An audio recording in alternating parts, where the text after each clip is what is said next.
paz do Senhor Jesus. Eu queria ler o texto que está em Gálatas, capítulo 6, verso 14. Mas longe esteja de mim gloriar-me, a não ser na cruz do nosso Senhor Jesus Cristo, pela qual o mundo está crucificado para mim e eu para o mundo. Eu queria ler novamente. Mas longe esteja de mim gloriar-me, a não ser na cruz de nosso Senhor Jesus Cristo, pela qual o mundo está crucificado para mim e eu para o mundo. Muitos leem esse texto da palavra de Deus e não entendem, na verdade não compreendem como devem se posicionar, por uma razão muito simples. As pessoas, geralmente, mesmo na própria igreja, não sabem o que é cruz e também não sabem o que é mundo. Se elas não sabem o que é cruz, se elas não sabem o que é mundo, como elas vão se posicionar diante desse texto da Bíblia, desse texto da Palavra de Deus? É uma coisa difícil, impossível até. Isso acontece devido ao fato de que nós vivemos uma geração da igreja que não tem mais fome nem sede da palavra. E muitos líderes da igreja, muitos pastores e líderes também não têm fome da palavra, também não têm sede de conhecer a palavra de Deus.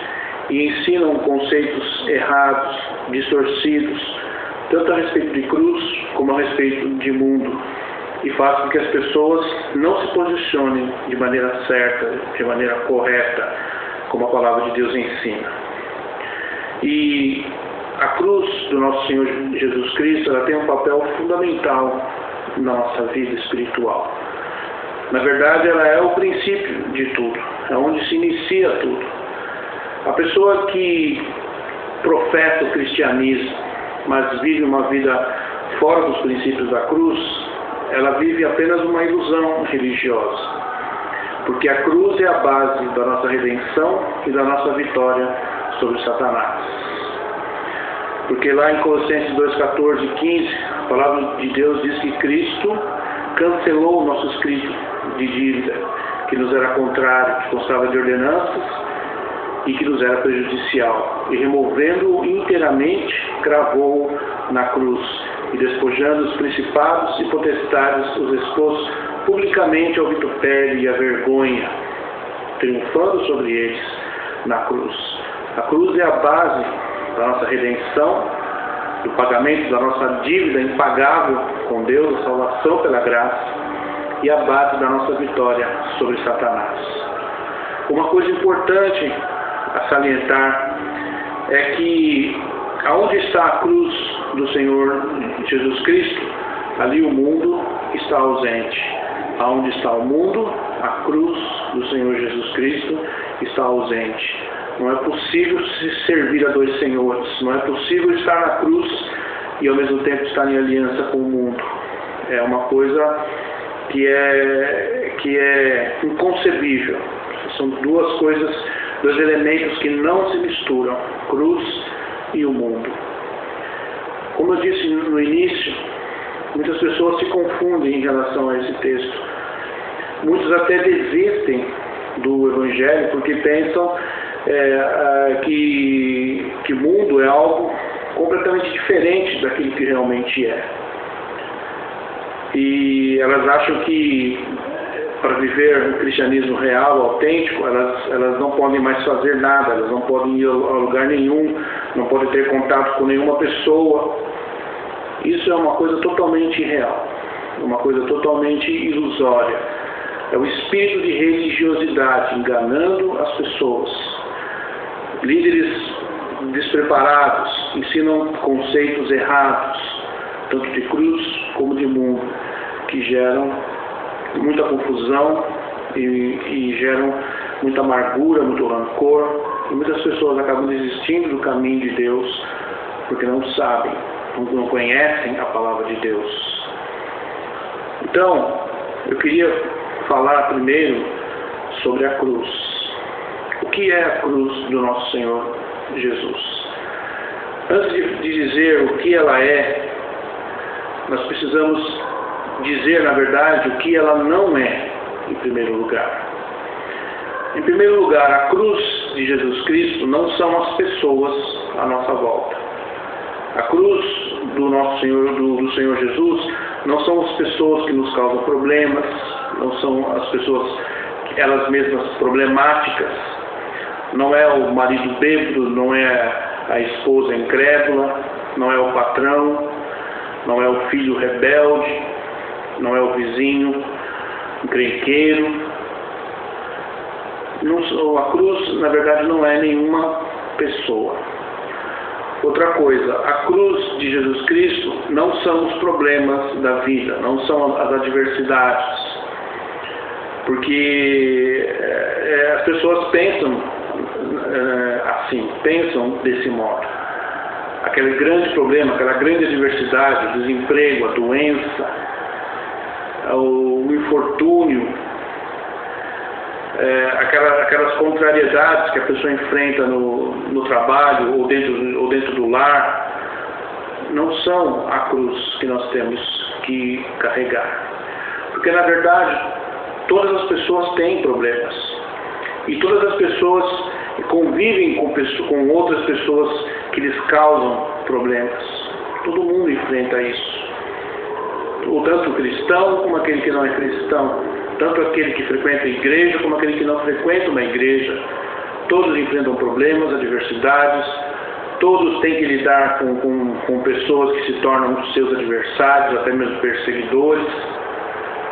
Então, o que é, na verdade, a cruz que o Senhor Jesus pede para que os seus discípulos levem? A cruz, na verdade, é o nosso próprio eu. Por quê?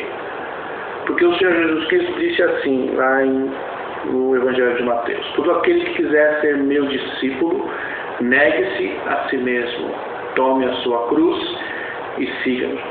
Quem quiser conservar a sua vida, no fim a perderá. Mas quem perder a sua vida por amor de mim, então a encontrará. Cruz é renúncia da vontade. É fazer a vontade de Deus. Jesus tomou a cruz no seu princípio espiritual, antes mesmo de tomar a cruz literal.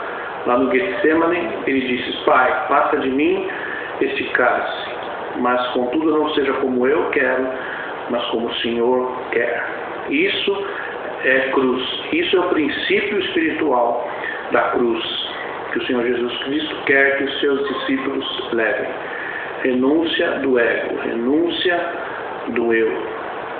Todo aquele que se propõe a seguir o Senhor Jesus pode de repente ser enviado a lugares aonde não quer ir. Pode de repente ser enviado a pessoas a quem ele não quer conversar, com pessoas com quem ele não quer ter nenhum contato. Muitas vezes o discípulo do Senhor Jesus Cristo é levado pelo Espírito Santo a fazer coisas que, na verdade, na sua pessoalidade, que se fosse pela sua vontade, ele não faria jamais. Tomar atitudes, tomar posturas, que muitas vezes, na sua natureza, ele não tomaria. Isso é a cruz do Senhor Jesus. Você se nega a si mesmo, nega o seu eu, toma a sua natureza, coloca nas costas e a carrega. Porque a sua vontade não será simplesmente eliminada como num passe de mágica. Quando você escolhe fazer a vontade de Deus, a sua vontade muitas vezes permanece ali com você. E você vai ter de carregá-la com você. Então, quando o Senhor Jesus, através do seu Espírito Santo, chegar para você e dizer: eu não quero que você case com essa, quero que você case com aquela, o que você vai fazer? Não quero que você case com esse, quero que você case com aquele. Como você vai responder? Eu quero que você não entre nessa empresa, eu quero que você entre naquela. Como como você vai reagir, como você vai fazer quando a vontade do Espírito contrariar a sua própria vontade, contrariar o seu desejo. Quando Deus impor a você a vontade dele, o desejo dele, como você vai reagir? Você vai tomar a cruz ou vai deixá-la de lado? Essa é uma decisão que cada um de nós deve tomar. No próximo vídeo eu vou falar sobre o mundo, que é o mundo.